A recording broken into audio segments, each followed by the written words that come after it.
Bermula hari ini sehingga di penghujung Ramadan adalah bulan yang Allah Subhanahu wa taala sangat ingin makbulkan doa hamba-hamba. Di sinilah bila hambanya minta, ya Allah berikan aku petunjuk, Allah bagi petunjuk. Pada malam inilah bila hambanya mengangkat tangan, ya Allah berikanlah aku ketenangan di dalam hati, Allah bagi ketenangan.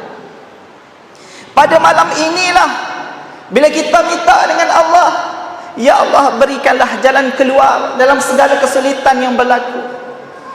Malam inilah Allah Subhanahu wa taala berikan. Bermula hari ini sehingga beberapa malam lagi, kita tunjukkanlah kesungguhan kita kepada Allah Subhanahu wa taala.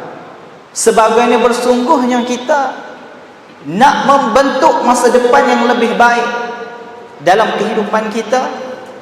Kalaulah hari ini ada benda yang kita sesali, jadikan malam-malam yang berbaki ini adalah malam permulaan untuk kita membina malam yang lebih baik dalam kehidupan kita. Susahlah habis saya. Susahlah ustaz.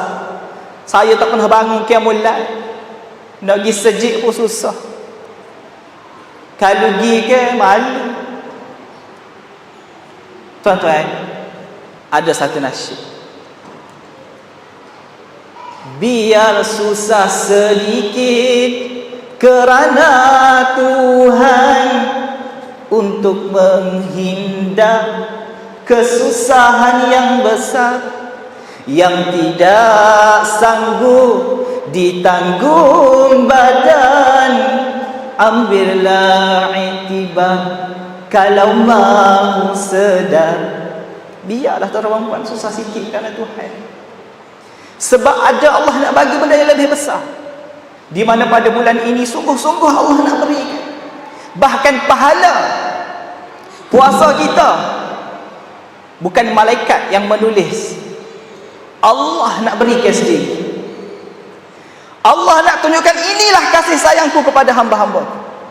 Jangan ada orang lain yang masuk campur, jangan ada makhluk lain masuk campur. Ini kasih sayangku, ini rahmatku.